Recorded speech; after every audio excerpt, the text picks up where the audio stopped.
తెలుగువారి ఆత్మీయ వారధి.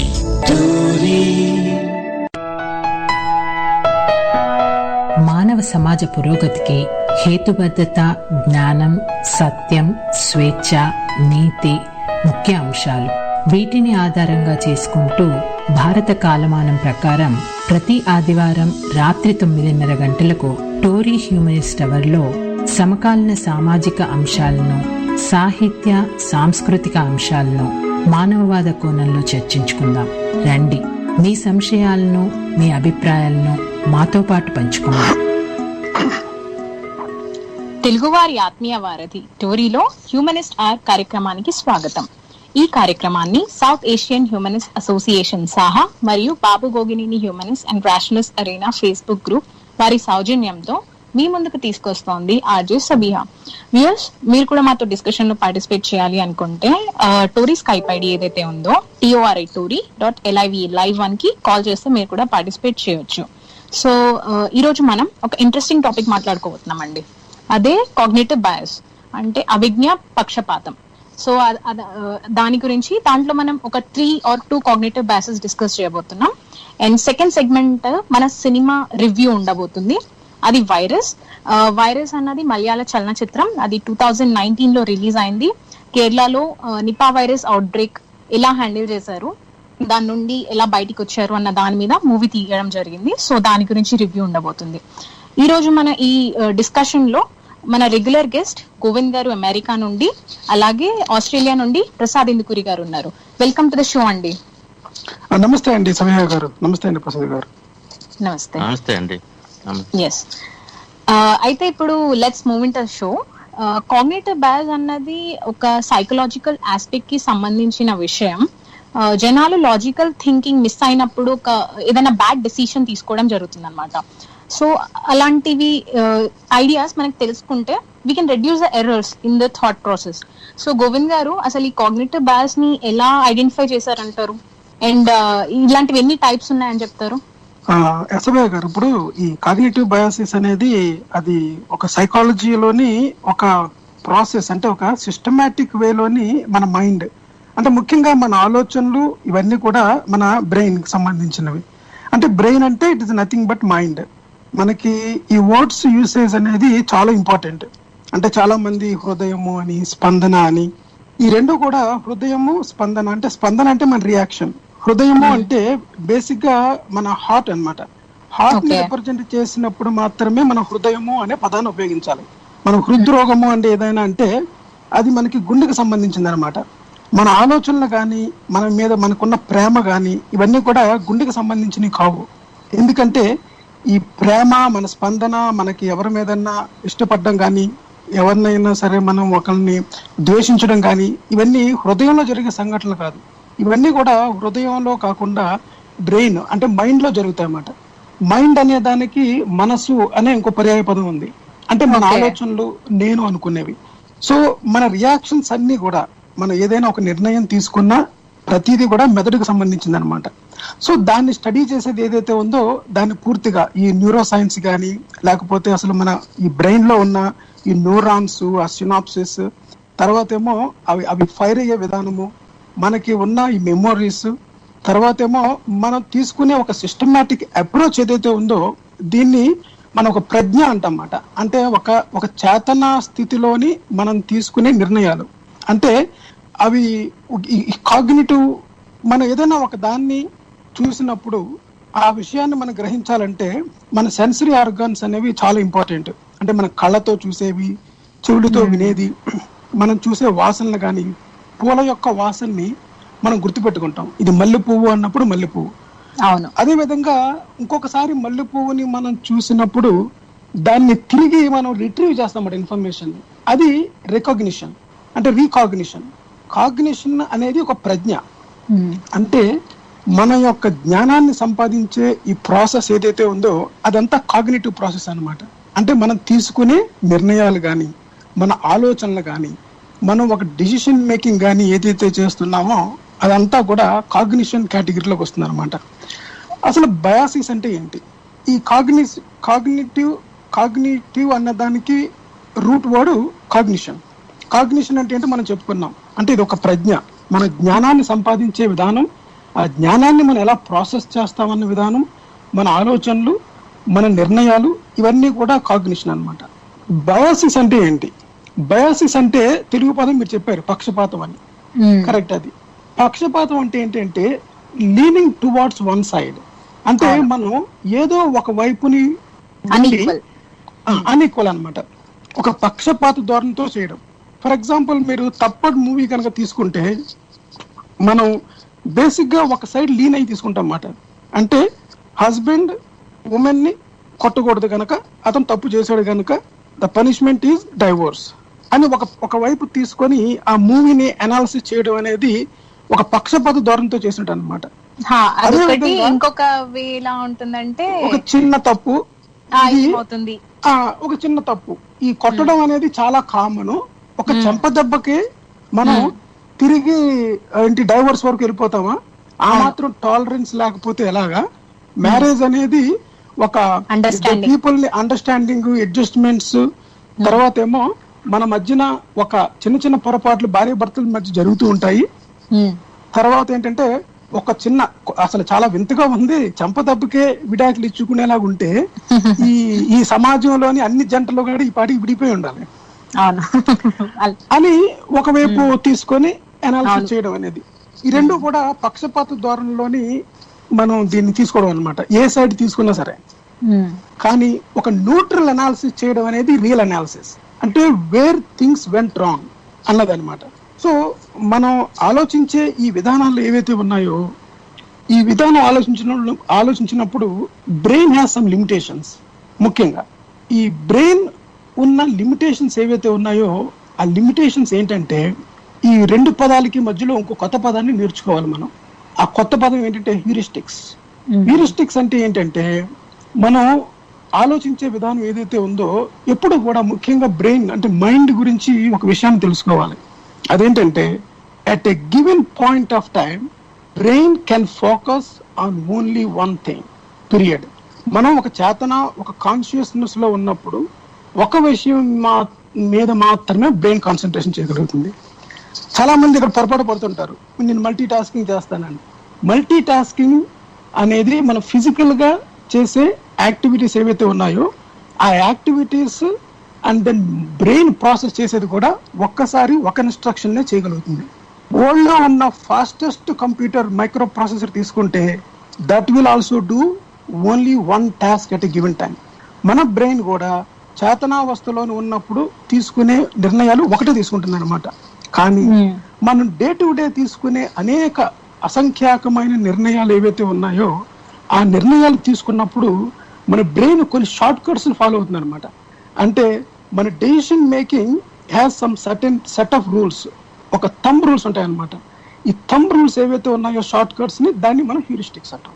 సో ఈ హ్యూరిస్టిక్స్, ఈ ప్రాసెస్, ఈ ఫంక్షనల్ ప్రాసెస్ ఏదైతే ఉందో బ్రెయిన్ ఒక నిర్ణయానికి, అంటే మన మైండ్ ఒక నిర్ణయానికి రావడానికి మనం తీసుకునే ఈ సిస్టమాటిక్ ప్రాసెస్ లో మనం ఫాలో అయ్యే ఈ థంబ్ రూల్స్, ఈ షార్ట్ కట్స్, ఈ హ్యూరిస్టిక్స్ ఏవైతే ఉన్నాయో వాటిని ఫాలో అవడానికి కారణం ఏంటంటే ఏదైనా ఒక నిర్ణయాన్ని మనం చాలా త్వరగా తీసుకోగలుగుతాం అన్నమాట. అంటే డే టు డే టైంలోని ప్రతి డేటాని అనలైజ్ చేసి, ప్రతి దాన్ని స్క్రూటినీ చేసి, ఫిల్టరింగ్ చేసి మనం డెసిషన్ తీసుకునే అంత టైం మనకు ఉండదు. బ్రెయిన్ ఏం చేస్తుందంటే కొన్ని హ్యూరిస్టిక్స్ ని సెట్ చేస్తుంది అనమాట. ఇదైతే ఇది, ఇదైతే ఇది, వీడు ఎలాంటి వాడు కనుక ఇలా బిహేవ్ చేయి, దీని ప్రైస్ ఇంత కనుక ఇలా చేయని. షాపింగ్ చేసినప్పుడు కానీ, లేకపోతే మనం ఎలక్షన్లో ఎవరికైనా ఓటు వేసినప్పుడు కానీ, లేదా ఒక మూవీ చూసినప్పుడు కానీ, లేకపోతే మన ఇతరుల మీద ప్రేమ చూపించినప్పుడు కానీ, ద్వేషాన్ని మనం ఎక్కువగా ప్రదర్శించినప్పుడు కానీ, కోపాన్ని ప్రదర్శించినప్పుడు కానీ, ఈ విషయాలన్నిటికీ కూడా మనం ఒక సిస్టమాటిక్ అప్రోచ్లో రియాక్ట్ అవుతాం అనమాట. ఈ సిస్టమాటిక్ అప్రోచ్లో రియాక్ట్ అయ్యేదాన్ని మనం హ్యూరిస్టిక్స్ అంటాం, అంటే మెంటల్ షార్ట్ కట్స్. ఈ మెంటల్ షార్ట్ కట్స్ అవడంలోని మనం దానికి అడ్వాంటేజ్ ఫాస్ట్ గా, ఎఫెక్టివ్ గా ఉండడం అయితే, డిసడ్వాంటేజ్ ఏంటంటే we will come to an irrational conclusions. అంటే మనం అహేతుకమైన కొన్ని నిర్ణయాలను తీసుకోవడానికి ఈ హ్యూరిస్టిక్స్ అనేవి మనకి ఆ విధంగా ఎండప్ అవుతాం అన్నమాట. అందుకనే మనం కాగ్నిటివ్ బయాసెస్ గురించి తప్పనిసరిగా తెలుసుకోవాలి. ఓకే ఓకే, మనకు ఒక కాలర్ ఉన్నారండి లైన్ లో. యా చెప్పండి. హలో, ఎవరండి? ఎవరు జాయిన్ అయ్యారు పేరు చెప్పండి. గౌడ్ గారు ఉన్నారు. హలో, మీరు మీట్లో ఉన్నట్టున్నారు, చూసుకోండి. మనకి వినిపించట్లేదండి వాయిస్. కంటిన్యూ చేద్దామండి మన టాపిక్. సో ఇప్పుడు మీరు హ్యూరిస్టిక్స్ గురించి చెప్పారు కదా, మెంటల్ ఒక షార్ట్ కట్స్ లాగా. ఇది సొసైటీ మీద డిపెండ్ అయి ఉంటుందా, సొసైటల్ థింగ్స్ వల్ల, లేకపోతే అది మెకానిజమే అలా ఉంటుందంటారా? అంటే అది బేసిక్ మెకానిజం, అంటే మైండ్ ఆలోచించే ఈ విధానం అనమాట అది. అయితే సొసైటీ మీద డిపెండ్ అవ్వడం అంటే ఏంటంటే, సొసైటీ అనేది ఎక్స్టర్నల్ పార్ట్. మన మైండ్, మనం ఆలోచించేది నేను అనే ఆ సెల్ఫ్ ఏదైతే ఉందో అదంతా మన మైండ్లో ఉంటుంది. అంటే అప్పటి వరకు మనకి ఉన్న జ్ఞానం, మనకి ఉన్న అనుభవాలు, మనం ఆలోచించే విధానము, మనకున్న ఎక్స్పోజర్, అవి that is the only data available. అదొక్కటే మన మైండ్లో ఉంటుంది అనమాట. అంటే మీకు ఒక ఎగ్జామ్కి మీరు ప్రిపేర్ అవుతున్నారు, ఆ ఎగ్జామ్కి ప్రిపేర్ అయినప్పుడు దానికి సంబంధించిన సిలబస్ ఏదైతే మీ దగ్గర ఉందో ఆ సిలబస్ అంతా మీరు చదువుతారు. ఏదైనా ఒక ప్రశ్న వచ్చినప్పుడు మీకు మీరు ప్రిపేర్ అయిన ఇన్ఫర్మేషన్ లో వస్తేనే మీరు రాయగలరు. లేకుండా అవుట్ ఆఫ్ సిలబస్ వచ్చింది అనుకోండి, మీకు తెలియదు ఎలా చేయాలన్నది. మీకున్న ఇన్ఫర్మేషన్ దగ్గర నుంచే ఆ ప్రశ్నని జవాబు చెప్పడానికి మీరు ప్రయత్నిస్తారు. అలాగే సొసైటీలో మనం ఉన్నాం కనుక, సొసైటీలో ఉన్న ఆ సొసైటీలో కూడా మనం కూడా ఒక పార్ట్. ఇప్పుడు మనం ప్రస్తుతానికి జనాలు ఎలా ఫీల్ అవుతారు, జనాలు ఎలా అంటారు, ప్రజలు ఎలా అంటాం కదా, మనం కూడా ప్రజల్లో ఒక భాగమే. ఆ జనాలకి మనం ఏదైతే అప్లై చేస్తున్నామో అదే మనకి అప్లై అవుతుంది. అమ్మో ఇప్పుడు జనాలందరూ నా మీద నన్ను తప్పుగా అనుకుంటారు అనుకుంటే ఆ జనాల్లో నువ్వు కూడా ఉంటావు అనమాట. అంటే you are not something out of the society, you are part of the society. Exact గా సేమ్ థింగ్ ఏమవుతుందంటే, సొసైటీ మన చుట్టూ ఉన్న ఈ సొసైటీ ఏదైతే ఉందో ఆ సొసైటీలో ఉన్న ఈ అంశాలు కూడా మనం పరిగణలోకి తీసుకోవడం జరుగుతుంది అనమాట. మనం చేసే డెసిషన్ మేకింగ్ ఏదైతే ఉందో మన చుట్టూ ఉన్న సొసైటీ మీద ఆధారపడి ఉంటుంది. అప్పటి వరకు మనకు ఉన్న విషయాలు ఏమున్నాయి, మనం అనుభవించినవి ఏంటి, తర్వాత ఏమో మనం చూసిన ప్రపంచం ఎంత, ఆ ప్రపంచానికి తగ్గట్టుగా మన దగ్గర ఉన్న ఇన్ఫర్మేషన్ ని మనం ప్రాసెస్ చేసి ఫ్యూచర్ లో జరగబోయే విషయాలకి కానీ, లేకపోతే ఒక ఇన్వెస్ట్మెంట్ చేయడం కానీ, లేకపోతే ఒక షాపింగ్ చేయడం కానీ, ఒక జాబ్ ఆఫర్ కానీ, వీటి మీద మనం తీసుకునే నిర్ణయాలు ఏవైతే ఉన్నాయో వీటిని అన్నింటినీ కూడా మనం ఒక విధమైన, అంటే ఒక సైకాలజీలో ఇది ఒక సెపరేట్ బ్రాంచ్ అన్నమాట. దీన్ని ఫస్ట్ డానియల్ కన్మాన్ అనే ఒక ఆయన దీని మీద పరిశోధన చేసి మన బ్రెయిన్ ఎందువలన ఇటువంటి నిర్ణయాలు తీసుకుంటుంది అని దీనికి ఒక ప్రత్యేకంగా పేరు పెట్టారన్నమాట. ఈ కాగ్నిటివ్ బయాసెస్ అండ్ దెన్ ఈ కాగ్నిటివ్ లో హ్యూరిస్టిక్స్ ఏవైతే ఉన్నాయో దీని మీద పరిశోధన చేసినందుకు గాను ఆయనకి ఎకానమీలోని నోబెల్ బహుమతి వచ్చింది అనమాట. ఇది ముఖ్యంగా మన ఎకానమీలోని మనం కస్టమర్స్ ని ఎలా ఆలోచింపజేయాలి, అందుకనే మనకు వచ్చే ఈ యాడ్స్ ఏవైతే ఉన్నాయో, ఈ అడ్వర్టైజ్మెంట్స్, అదే విధంగా మనకి ఈ మన చేత ఏదైనా కొనిపించాలి అంటే ఎలా కొనిపించాలి, కస్టమర్స్ ఎలా థింక్ చేస్తారు, కస్టమర్స్ దేన్ని చీప్ ప్రైస్ అనుకుంటారు, దేన్ని ఎక్స్పెన్సివ్ అనుకుంటారు, హౌ టు ట్విక్ దేర్ మైండ్, వాళ్ళ మనస్తత్వానికి తగ్గట్టుగా మనం ఈ యాడ్స్ ని ఎలా రూపొందించాలి, వాళ్ళని ఎలాగా ఈ ప్రొడక్ట్ వైపు డ్రైవ్ చేయాలి, మన ప్రొడక్టే కొనేలాగా ఎలా చేయాలి, మన ప్రొడక్ట్ మిగతా ప్రొడక్ట్స్ కంటే గ్రేట్ అనేలాగా ఎలాగా వాళ్ళ ఆలోచనల్ని మనం ఫిక్స్ చేయాలి. అందుకే మన ఎలక్షన్ లో కూడా చూసుకున్నట్లయితే, ఎలక్షన్స్ లో మీరు చూడండి, Trump said this and he's more aggressive on immigration అని చెప్పి వెంటనే ట్రంప్ దగ్గర ఉన్న గట్టిగా, అంటే ముఖం ఒక వికారంగా పెట్టిన ఫేస్, ఆ ఫేస్ నేమో వెంటనే బ్లాక్ అండ్ వైట్ చేసి పక్కనే నవ్వుతూ ఉన్న హిలరీ క్లింటన్ వేస్తారు. ఇది ఒక కలర్ ఫోటో అన్నమాట.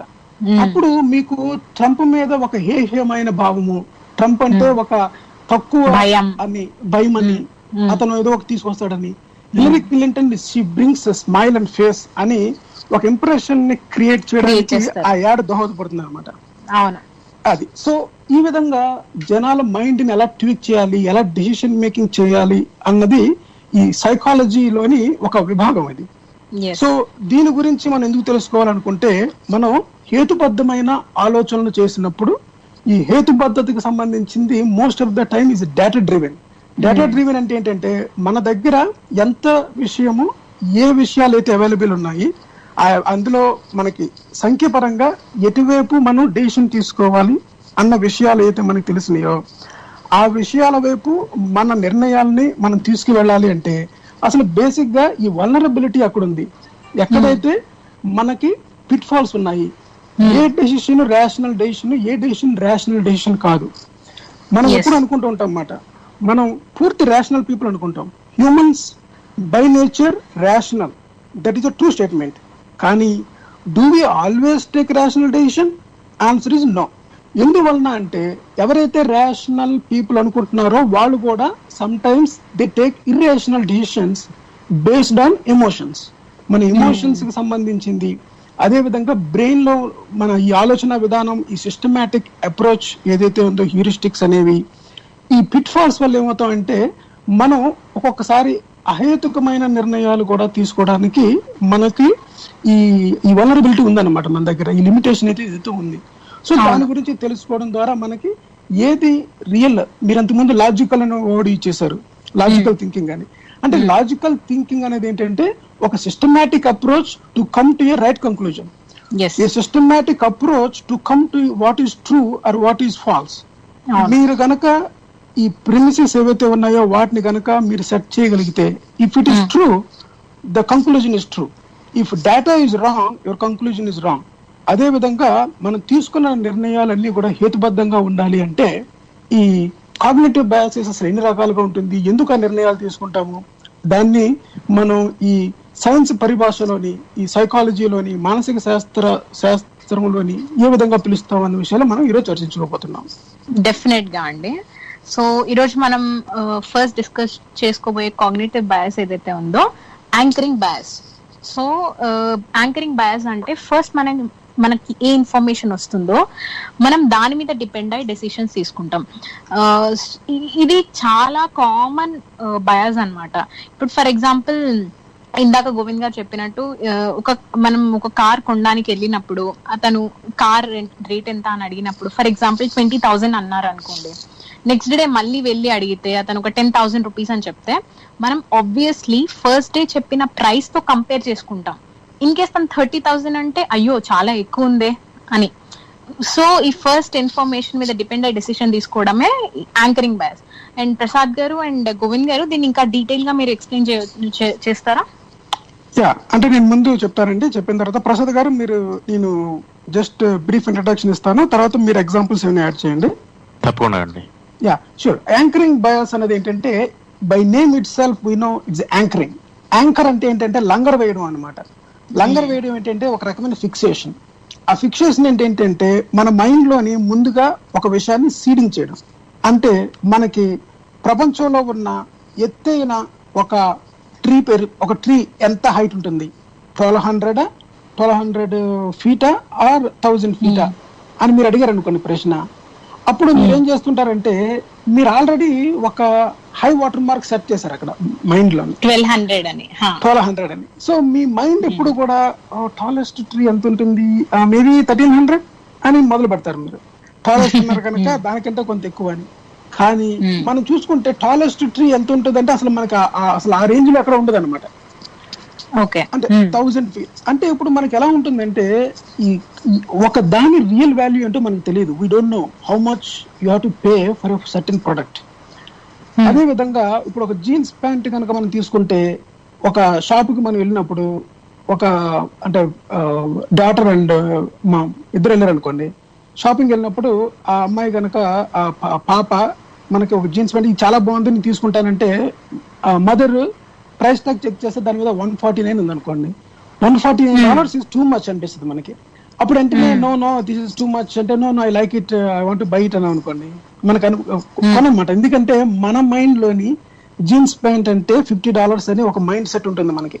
అది మనకి బేసిక్ ఇన్ఫర్మేషన్ అవైలబుల్ మన దగ్గర. అందువల్ల మనకి ఏ ప్రైస్ చెప్పినా సరే దానికి కంపారిటివ్ గా చూసుకుంటాం అనమాట. అదే విధంగా ఈ దీంట్లో ఇంకోసారి ఏమవుతుందంటే, మన ఒక అమ్మాయి కొత్తగా మ్యారేజ్ అయిన తర్వాత ఇంటికి వెళ్ళిన తర్వాత, అక్కడ ఈ అమ్మాయి వచ్చింది ఎక్కడంటే, ఎవరైతే వాళ్ళ ఫ్యామిలీలోని వాళ్ళ ఫాదర్ ఇంటి పని అసలు ఏమి చేయడం అనమాట. అంటే మామూలుగా మనకు typical Indian male dominated society, Indian father paper చదువుకోవడము, మదర్ ఏమో కాఫీ తీసుకొచ్చివ్వడము, ఇంట్లోనేమో వంట పనికి దేనికి చేయకపోవడము అటువంటిది. అయితే ఈ హస్బెండ్ ఈమెకి హెల్ప్ చేస్తుంటారు అనమాట. అంటే సపోజ్ కూరగాయలు కట్ చేయడం కానీ, డిష్ వాషర్ పెట్టడం కానీ, అటువంటి చిన్న చిన్న పనులు చేస్తున్నాడు అనుకోండి. అప్పుడు she thinks that her husband is really worth like like husband of the year award కి అతను ఇప్పుడు లాక్డౌన్ లో జరిగేది అదే కదండి.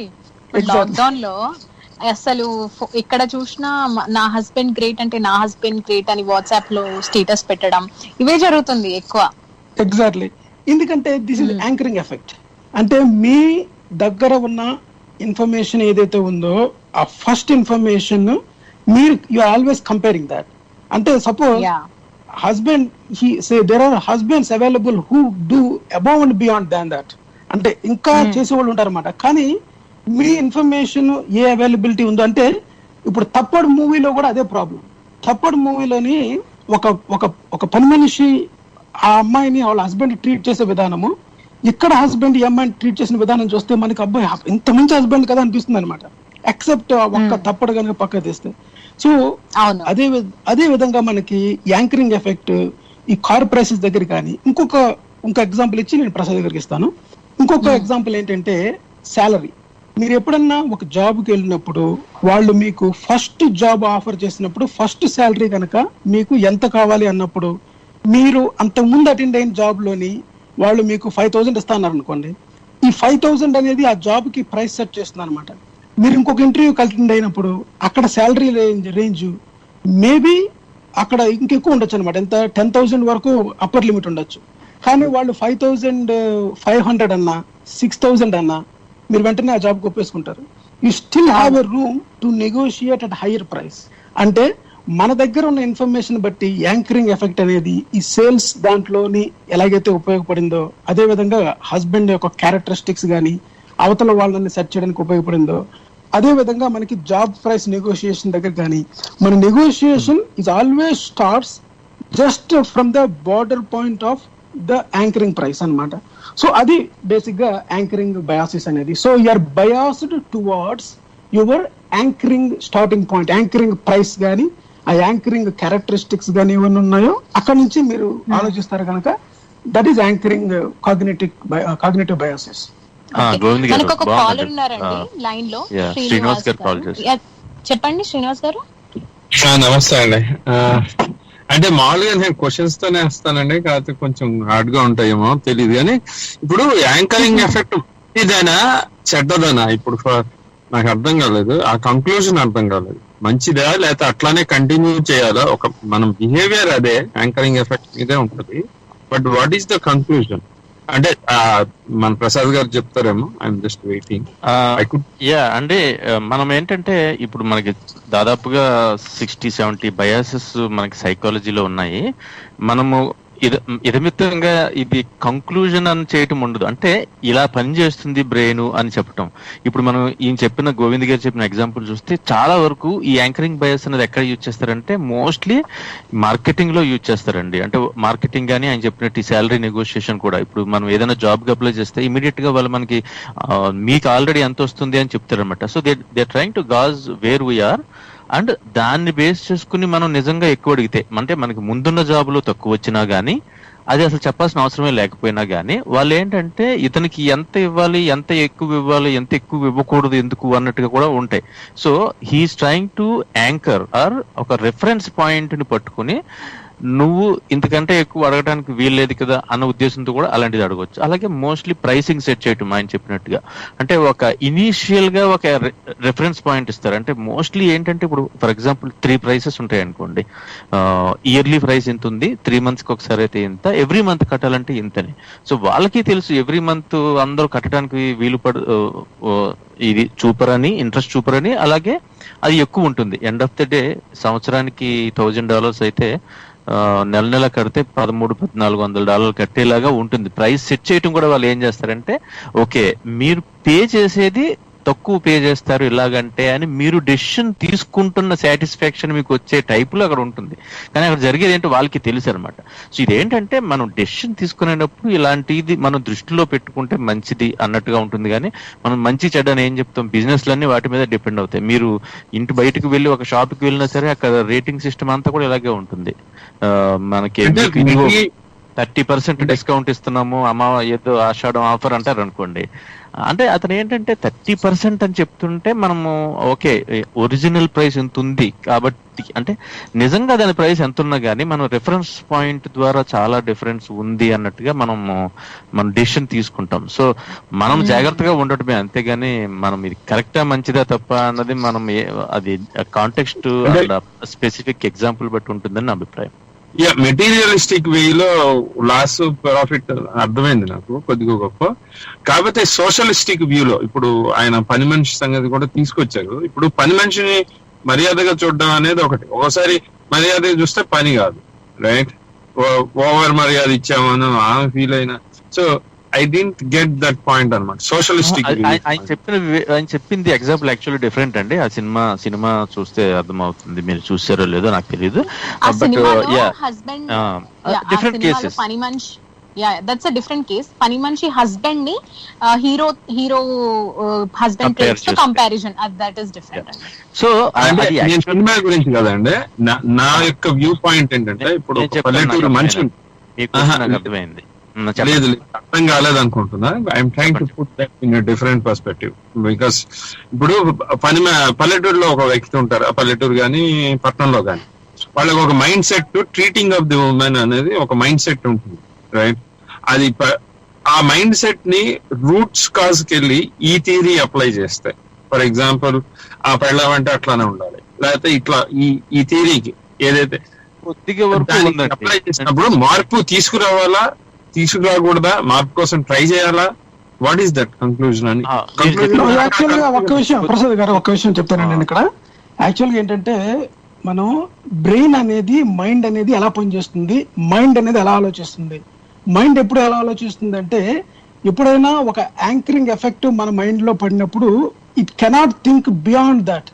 ఆ యాంకరింగ్ దగ్గర నుంచి మైండ్ ఆలోచిస్తుంది అనమాట. అంటే ఇప్పుడు మీరు ఒక సైకాలజీ క్లాస్కి వెళ్ళినా సరే, లేకపోతే మీరు ఒక న్యూరాలజిస్ట్ అనుకోండి, మనకి ముందు బ్రెయిన్ ఫంక్షనాలిటీ చెప్తారు అనమాట. అలాగే మన డే టు డే లైఫ్ లోని మనం రేషనలిస్టిక్ అప్రోచ్, ఒక రేషనాలిటీ ఉండాలి అంటే మనకి డేటా డ్రివెన్ ఉండాలన్నమాట. మన దగ్గర రియల్ డేటా లేనప్పుడు ఏమవుతుందంటే బ్రెయిన్ షార్ట్ కట్స్ ఫాలో అవుతుంది అనమాట.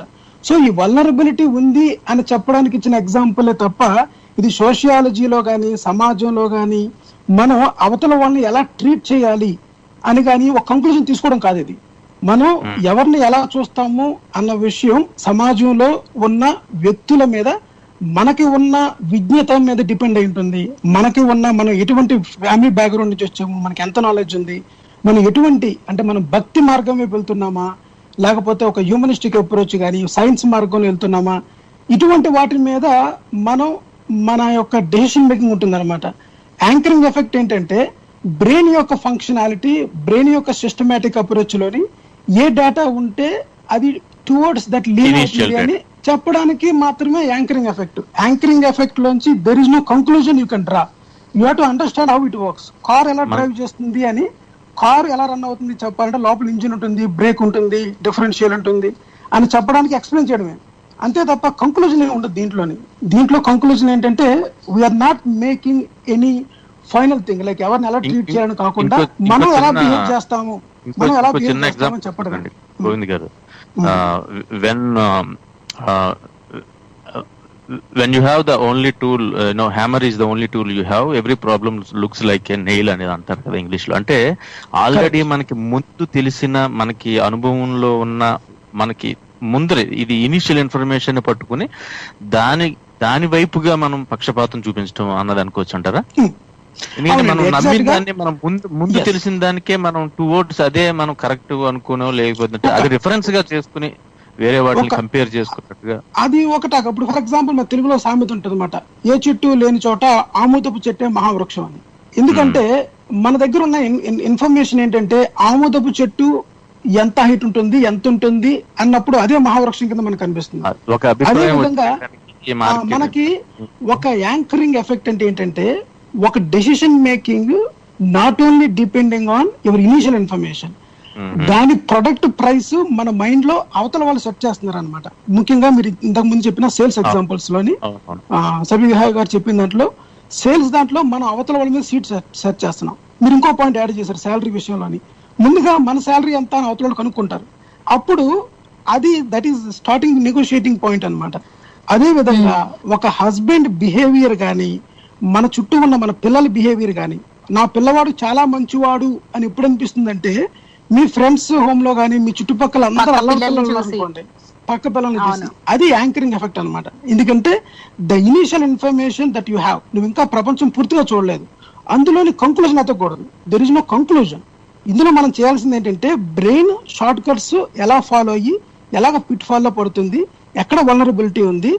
బ్రెయిన్ ఎప్పుడు కూడా ఆ థింక్ చేసే ఆ సిస్టమాటిక్ అప్రోచ్ లో ఉన్న కొన్ని వల్నరబిలిటీస్ ని ఫైండ్ చేయడమే ఈ యాంకరింగ్ బయాసిస్ సిరీస్ యొక్క ముఖ్య ఉద్దేశం.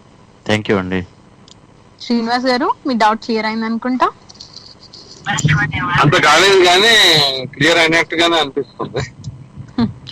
ఉందండి, ఇంకా చాలా వస్తున్నాయి, మనకి డిస్కస్ చేసుకుందాము. అంటే నాకు ఆ ఎగ్జాంపుల్ నుంచి ఇప్పుడు కారు గురించి మెకానిక్ గురించి తెలుసుకోవడం వేరు, కాకపోతే ఎంత మినిమం మెయింటెనెన్స్ చేయాలి అంటే ఎగ్జాంపుల్ ప్రకారమే చెప్తున్నాను. Maybe I'm wrong. ఓకే, ఏం మెయింటైన్ చేయాలి అనేది కంక్లూజన్ అవుతుంది కదా. వై ఇట్స్ నాట్ కంక్లూజన్ అంటే ఇప్పుడు నా బుర్రకి సంబంధించి ఏం అర్థం చేసుకోవాలనేది నా conclusion. Why there is no conclusion అనేది నా మైండ్ కి ఎక్కలేదు. బట్ దట్స్ ఓకే, మీరు ప్రొసీడ్ కండి. ఓకే, నో ప్రాబ్లం అండి. ఫ్యూచర్ మన బయాసెస్ డిస్కస్ చేసినప్పుడు you will understand that.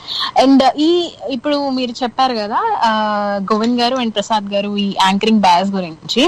So ఇప్పుడు ప్రతిదీ మనం ఫస్ట్ దాంతోనే లింక్ చేసుకుంటూ పోతే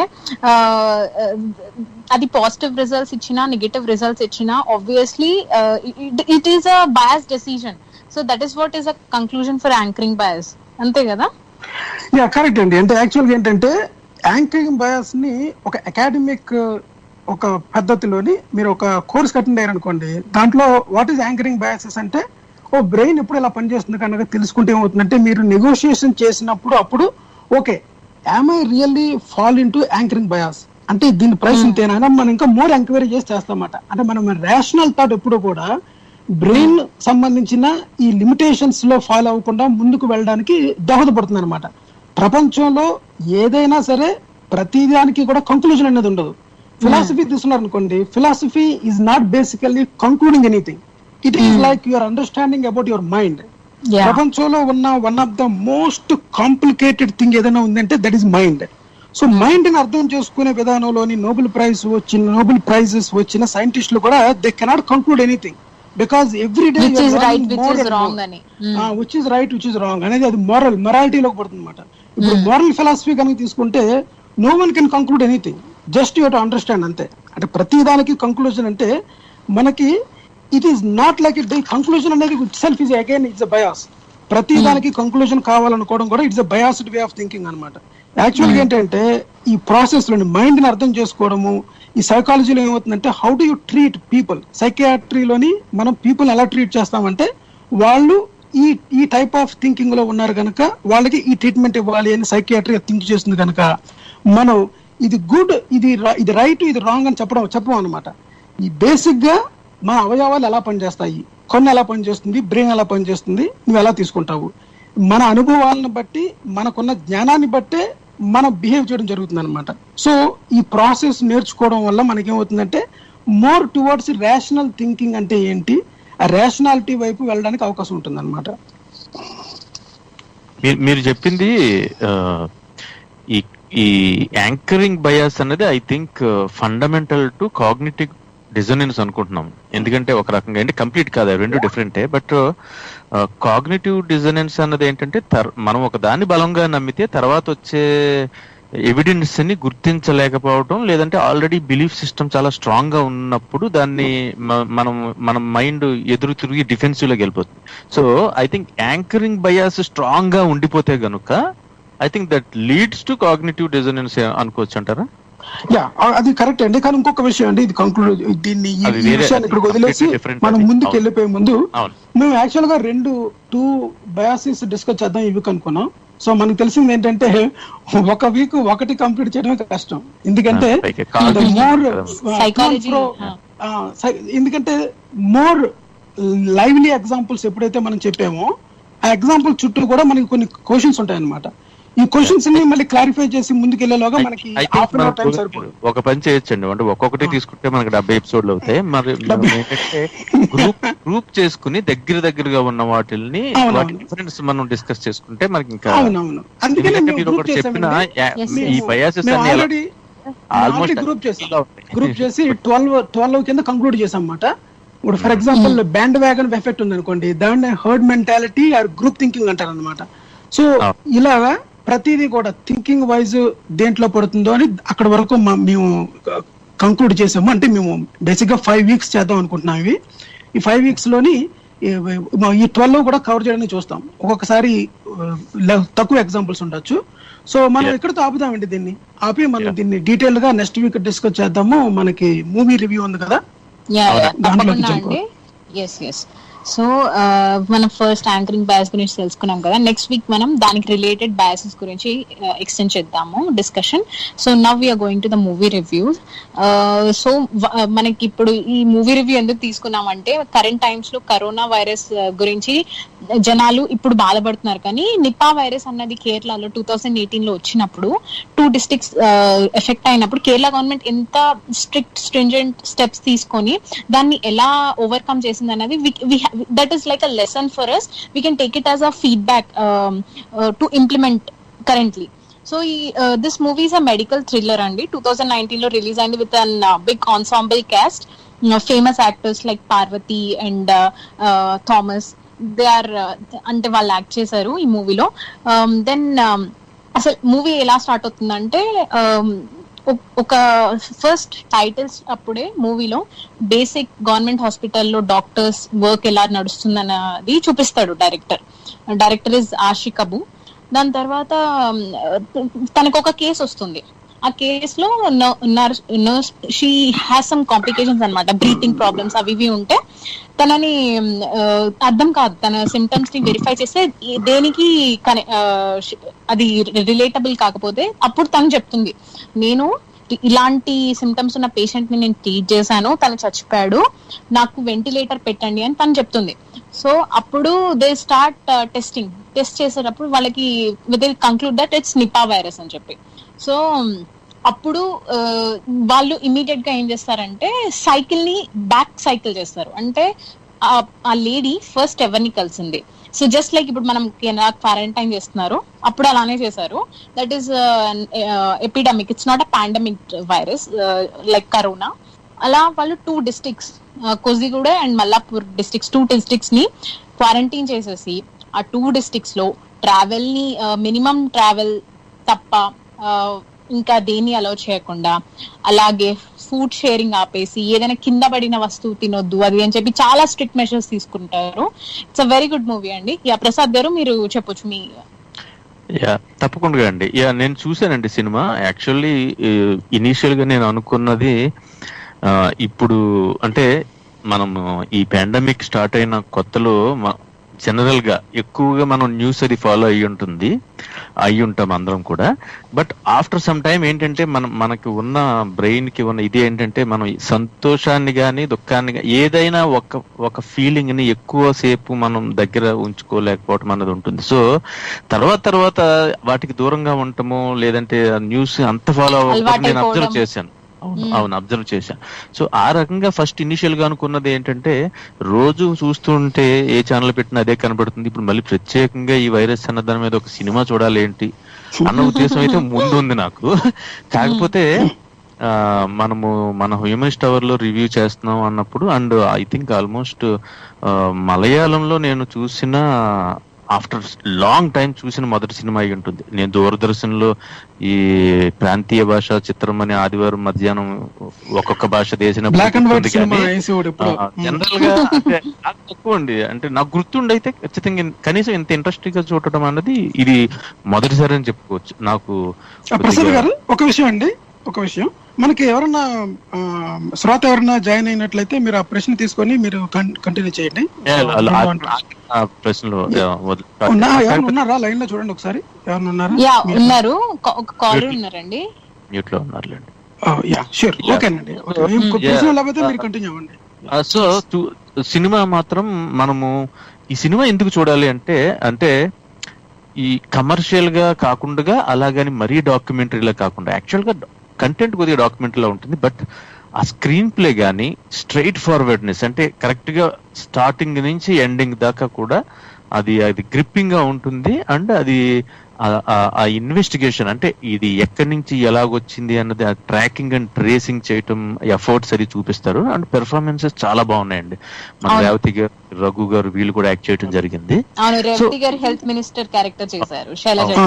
ముఖ్యంగా బ్యాక్గ్రౌండ్ స్కోరింగ్ కూడా చాలా బాగుందండి. అది music, background music really intense గా టెన్షన్ క్రియేట్ చేసేలాగా ఉంటుంది. అవును అవును. అంటే మెయిన్ మనం యాక్చువల్ గా నన్ను అడిగితే మ్యూజిక్ అండ్ ఇండివిజువల్ ఈవెంట్స్ కన్నా కూడా ఓవరాల్ గా అంటే సామాన్యుల దగ్గర ఈ భయం ఎలాగుంటుంది, ఆ fear, fight and survival during ఈ అవుట్ బ్రేక్ అన్నది బాగా క్లియర్ గా చూపించారండి. చిన్న ఎగ్జాంపుల్ ఏముంటుందంటే ఒక ఆవిడ ఇన్వెస్టిగేట్ చేస్తూ ఒక చోటకి వెళ్తే ఆటో డ్రైవర్ ఉంటారు, అతని దగ్గర డబ్బులు ఇచ్చేయమంటాడు, 70 రూపీస్ ఇచ్చేయండి అంటే పేరు చెప్పినప్పుడు. అంటే అదేంటి మళ్ళీ తిరిగి తీసుకెళ్తాను అన్నావు కదా అంటే, లేదంటే నేను తిరిగి తీసుకెళ్ళని చెప్పి వెళ్ళిపోతాడు. అంటే చిన్న చిన్న ఎగ్జాంపుల్స్ లో మానవులు అంటే మన మనుషులు వాళ్ళకి ఉన్న అవగాహన ప్రకారం జాగ్రత్తగా ఉంటామో, అతి జాగ్రత్తగా ఉంటామో. అలాగే మనము లాస్ట్ సైన్స్ అవర్ లో డిస్కస్ చేసాము గోవింద్ గారు, మనకి ఈ dead bodies management of dead bodies during epidemics and emergencies లో ఆ పాయింట్ కూడా టచ్ చేయడం జరిగింది. ఒక చోట ఏమవుతుందంటే ఒక ఈ ముస్లిం అనుకుంటా ఆ పేషెంట్ అన్న అతను చనిపోతే అతన్ని క్రిమేట్ చేస్తారు, బరీ చేయటం బదులు దహనం చేస్తారు ఖననంకి బదులు. సో వాళ్ళ రిలీజియస్ సెంటిమెంట్స్ ని కొద్దిగా ఎవరో తీసుకువస్తే ఈ మీటింగ్ లో ఈ హెల్త్ మినిస్టర్ వీళ్ళు అంటారు అనమాట, మిగతా వాళ్ళు. అంటే పబ్లిక్ సేఫ్టీకి మనం ఇంపార్టెన్స్ ఇవ్వాలి ఈ పాయింట్ లో, రిలీజియస్ సెంటిమెంట్స్ కి కాదు అని. కానీ వాళ్ళు డిస్కస్ యాక్చువల్లీ చేస్తారు, కంటిన్యూ చేస్తారు. ఏంటంటే వరల్డ్ హెల్త్ ఆర్గనైజేషన్ వాళ్ళు వాళ్ళ రికమెండేషన్స్ ఏంటి అని రేవతి పాత్ర ద్వారా అడిగించటం.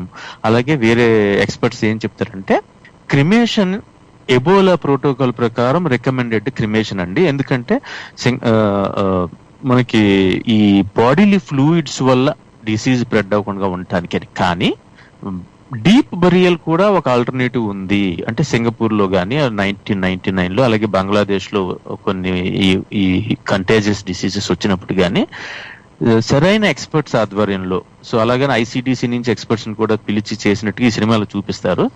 అంటే డీప్ బరియల్ కూడా దాని వలన డెడ్ బాడీస్ నుంచి ఉండే మైక్రోబ్స్ అన్నవి, virus, bacteria and other microbes అన్నవి ప్యాథోజెనిక్ కాదు, అంటే డిసీజ్ కాజింగ్ కాదు. అది వాటిని సరిగ్గా హ్యాండిల్ చేయకపోవటం వల్ల ఉంటుంది కాబట్టి అని. సో అందుకనే ఇనిషియల్ గా వీళ్ళు డెడ్ బాడీస్ ని తిరిగి ఇవ్వకుండా దహనం చేయటం చూపిస్తారు. బట్ అగైన్ మళ్ళీ వాళ్ళ రిలీజియస్ సెంటిమెంట్స్ ని వాటిని కూడా పరిగణనకు తీసుకుని వీళ్ళు డీప్ రియల్ కూడా చూపిస్తారు. అదొక కాన్సెప్ట్. ఇంకొక విషయం అండి ఇక్కడ, అంటే మెయిన్ ప్రాబ్లం ఎక్కడ వస్తుందంటే ఈ పాండమిక్ జరిగినప్పుడు అసంఖ్యాకమైన మృతదేహాలు మన కళ్ళెదురుకుంటా పడినప్పుడు ప్రతి మృతదేహాన్ని కూడా అది రిలీజియస్ కాంట్రాక్ట్, హిందూదా ముస్లిందా ఏం చేయాలి అని దాన్ని చేయడం అనేది చాలా పెద్ద పని అయిపోతుంది అనమాట.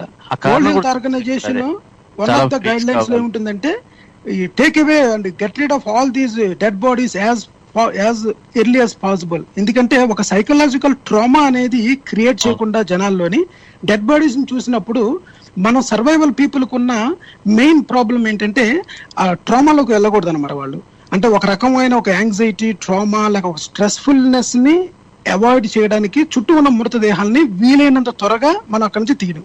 అట్ ద సేమ్ టైం అవసరమైతే రిలీజియస్ దాన్ని మనం వాళ్ళకి రెస్పెక్ట్ ఇవ్వాలే కానీ దానికి సంబంధించిన ఎక్స్పర్ట్స్ కావాలి, ఆ ఎక్విప్మెంట్ కావాలి, ఆ బ్యాగ్స్ కావాలి, అంత లోతు మనం గొయ్యి తవ్వాలి అన్నప్పుడు ఒక పక్క నుంచి డెడ్ బాడీస్ వచ్చేస్తుంటాయి అనమాట. You have to take action. అది కూడా చెప్తారు యాక్చువల్ గా, అది కూడా డిస్కస్ చేస్తారు. ఏంటంటే మనకి ఇప్పుడు ఆ మినిస్టర్ ఆవిడ రేవతి పాత్ర గారు ఆవిడ అడుగుతారు, మరి ఇప్పుడు సైంటిఫిక్ గా మనకి డీప్ బరియల్ వల్ల కంటేజియస్ కాదు అని తెలిసినప్పుడు మనం క్రిమేషన్ చేయటం ఎందుకు, వాళ్ళకి ఇవ్వచ్చు కదా అంటే అప్పుడు ఆయన చెప్తారు అనమాట. సో అది ఎక్స్పర్ట్స్ ఉండాలి, so maybe we can call experts from ICDC అని వాళ్ళు చెప్పడం జరుగుతుంది. సో వరల్డ్ హెల్త్ ఆర్గనైజేషన్ దాంట్లో కూడా మనం ఇంతకు ముందు ఎపిసోడ్ లో చెప్పుకున్నట్టు సైన్స్ అవర్ లో వరల్డ్ హెల్త్ ఆర్గనైజేషన్ రికమెండేషన్స్ లో కూడా యాక్చువల్లీ ఇవి కూడా ఉన్నాయి. అంటే ఎక్కువగా వస్తూ ఉన్నప్పుడు వాటికి సంబంధించిన బరియల్కి అయితే రిక్వైర్మెంట్స్ చాలా ఉంటాయి. ఇది జనావాసాలకి ఎంత దూరంలో ఉండాలి, ఇలాంటి రిక్వైర్మెంట్స్ చాలా ఉన్నాయి. సో అవి మీట్ అవడం కష్టం కాబట్టి అలాగా మాస్ బరియల్ చేస్తారు కానీ, బట్ క్రిమేషన్ ఒక్కటే మంచిది, కరెక్ట్ అయింది అనుకోవడానికి లేదు. సో ఆ పాయింట్ కూడా డిస్కస్ చేయడం జరిగింది. అండ్ ఇంకొకటి ఏంటంటే మనకి ఇది ఈ ఎపిడమిక్ లో ఐ థింక్ 17 మెంబర్స్ ఎంతమంది మాత్రమే చనిపోయిన డెత్ రేట్ ఉన్నట్టు. అవునండి, ఓన్లీ 17 మెంబర్స్ చనిపోయారు. డెత్ రేట్ యాక్చువల్లీ రిస్క్ ఎక్కువనే, కానీ because of the good measures 17 members చనిపోయారు. 50 to 75% ఉంటుందండి మొరాలిటీ రేట్ ఇందులో. అందుకని కూడా వీలై ఉంటుంది. బట్ అదర్వైజ్ ఏంటంటే ఇప్పుడు ఏంటంటే ఖచ్చితంగా ఇలాగా చెయ్యాలి, వాళ్ళ పేషెంట్స్ యొక్క రిలీజియస్ అండ్ వేరే సెంటిమెంట్స్ ని అడ్రస్ సాధ్యమైనంత వరకు చేస్తారు అన్నట్టుగానే మనం అర్థం చేసుకోవాలి. అంటే ఇంకా మిగతా వాళ్ళకి బతికున్న జనాలకు కూడా లైఫ్ థ్రెటనింగ్ సిచ్యువేషన్స్ వచ్చినప్పుడు ఇంకా వాటిని పక్కకి తీయక తప్పదన్నట్టుగా ఉంటుంది.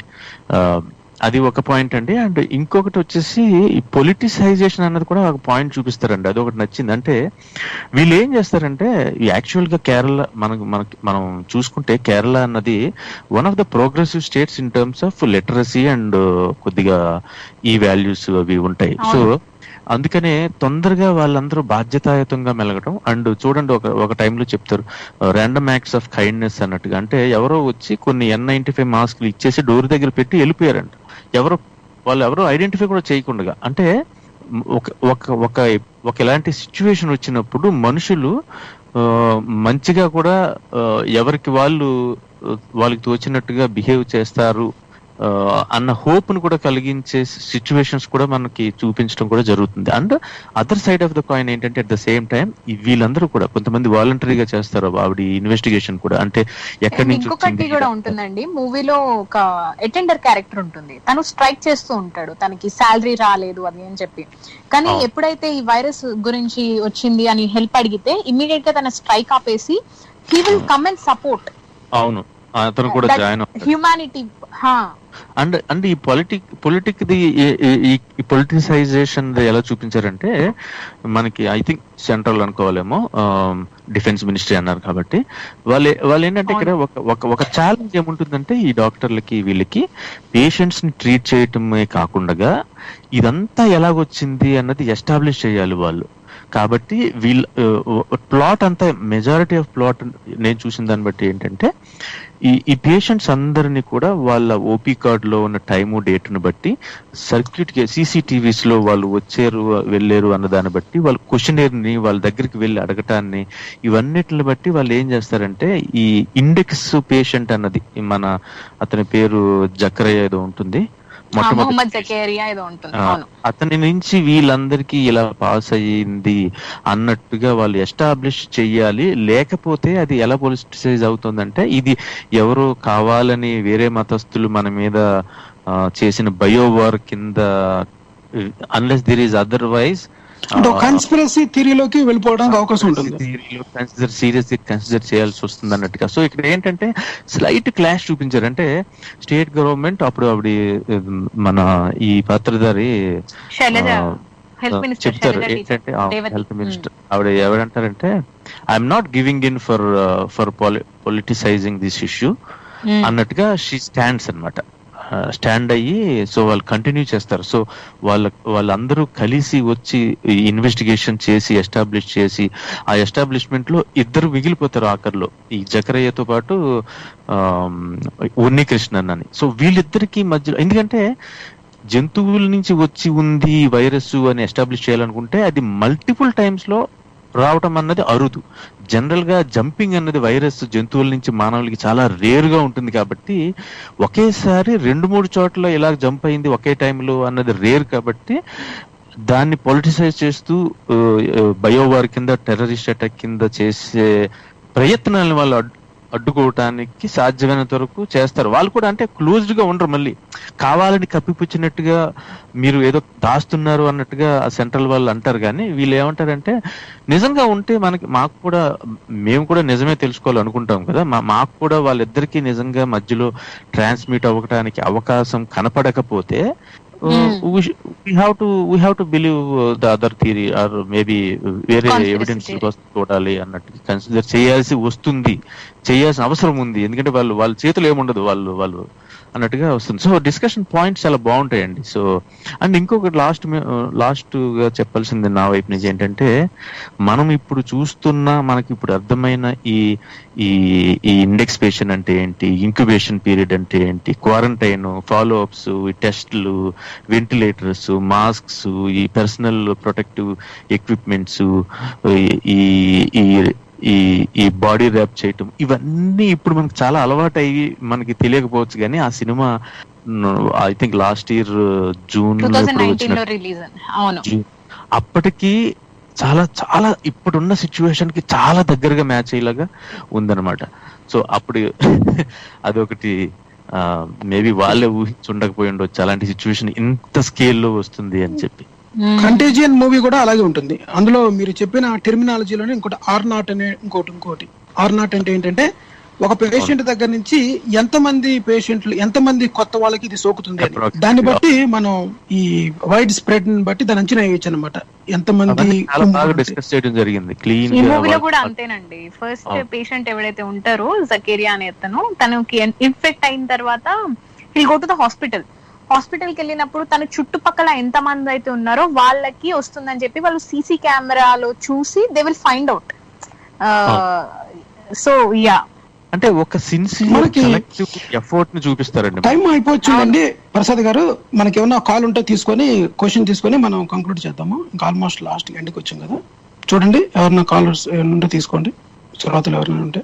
ఒక కాలర్ ఉన్నారండి, చెప్పండి. మీట్ లో ఉన్నారు, అలా ఎవరైనా ఉన్నారండి కాల్లోని? సరే అండి, ఎవరు లేకపోతే మీరు కంటిన్యూ చేయండి ప్రసాద్ గారు. అదండి, అంటే స్క్రిప్ట్ ఒకటి, స్క్రీన్ ప్లే ఒకటి, పెర్ఫార్మెన్సెస్ చాలా బాగుంది. రాజీ గోపాల్ మాట్లాడుతున్నాను. ఒక క్విక్ కామెంట్ అదే మీ డిస్కషన్ వింటున్నాను. ఈ ఒకటేంటంటే సైంటిఫిక్ థింకింగ్ అని ఉండాలి. సరే, మనం వేరు టర్మ్స్ తో పిలిచినా గానీ మన మానవ సమాజంలో సైంటిఫిక్ థింకింగ్ ఉండాలి. ప్రొఫెసర్ నోమ్ చామ్స్కీ ఏమన్నారంటే, human beings have to make decision based on reason, evidence. దాని మీద చేసినప్పుడే అది అవుతుంది. కాదు ఇప్పుడున్న మన సమాజంలో, అంటే ఇక్కడ అమెరికాలో కానీ లేకపోతే ఇండియాలో కానీ మతము, కులం ప్రభావాలు ఎక్కువ ఉన్నాయి. అంటే మనుషులు ఆలోచించే నిర్ణయాలన్నీ కూడా ఆ మతానికి అనుగుణంగానో లేదంటే కులానికి అనుగుణంగానో జరుగుతూ ఉంటాయి. అది ఫండమెంటల్. మనిషి ఎప్పుడైతే ఈ మత మౌఢ్యంలో నుంచి, కులతత్వం నుంచి ఈ బయటపడి ఎప్పుడు ఒక మనిషిగా శాస్త్రీయంగా ఆలోచించగలుగుతాడే అప్పుడే సరైన నిర్ణయాలు చేయగలుగుతాడు. ఒక రోగం వస్తే మనం డాక్టర్ దగ్గరికి వెళ్ళాలి, అంతేగాని గుళ్ళకి వెళ్ళి ప్రదక్షిణాలు చేస్తే అది రిజాల్వ్ కాదు కదా. ఇంకొక లాస్ట్ కామెంట్ ఏంటంటే, మీరు అంటే సరే సినిమా గురించి మాట్లాడారు. ఎనీవే, ఇప్పుడున్న ఈ కరోనా వైరస్ ఈ దశలో చాలా డిస్కషన్ జరుగుతుంది. నా అభిప్రాయం ఏంటంటే, కాన్స్పిరసీ థియరీల వల్ల మనం డిస్కషన్ చేయడం వల్ల పెద్దగా ప్రయోజనం ఉండదు. అది సమస్య రిజాల్వ్ కాదు. అలా కాకుండా కరోనా వైరస్ వచ్చిన ఈ సందర్భంలో మనం అమెరికాలో కానీ లేదా ఇండియాలో కానీ ఈ political systems, health care systems అన్ని మిజరబుల్లీ ఫెయిల్ అయింది. ఇంకోటి డిజాస్టర్ మేనేజ్మెంట్, రిస్క్ మేనేజ్మెంట్ అన్ని కూడా ఫెయిల్ అయింది. అందుకనే మనం విపరీతమైన ఫెటాలిటీస్ చూస్తున్నాం. అయితే కొన్ని దేశాలు ఎఫెక్టివ్ గా దీన్ని హ్యాండిల్ చేసిన దేశాలు అంటే సౌత్ కొరియా, జర్మనీ లాంటి దేశాలు. అక్కడ పబ్లిక్ హెల్త్ కేర్ అంటే ప్రజల సొమ్ముతోటి ఉన్న పబ్లిక్ హెల్త్ కేర్ సిస్టమ్స్ ఉండడం వల్ల దాన్ని చాలా వాళ్ళు ప్రొయాక్టివ్ యాక్షన్ తీసుకొని లార్జ్ స్కేల్లో ల్యాబొరేటరీ టెస్టులు చేసి అలాగే ట్రేస్ టెస్ట్, క్యూర్ చేయడం వల్ల కొంత ఈ మరణాలు తగ్గించగలిగారు. అలాగే ఇప్పుడు మన అమెరికాలో కానీ, అమెరికాలో అయితే ఇక్కడ హెల్త్ కేర్ సిస్టమ్ మొత్తం 90% ప్రైవేటైజ్డ్. ఇండియాలో కూడా అంతే.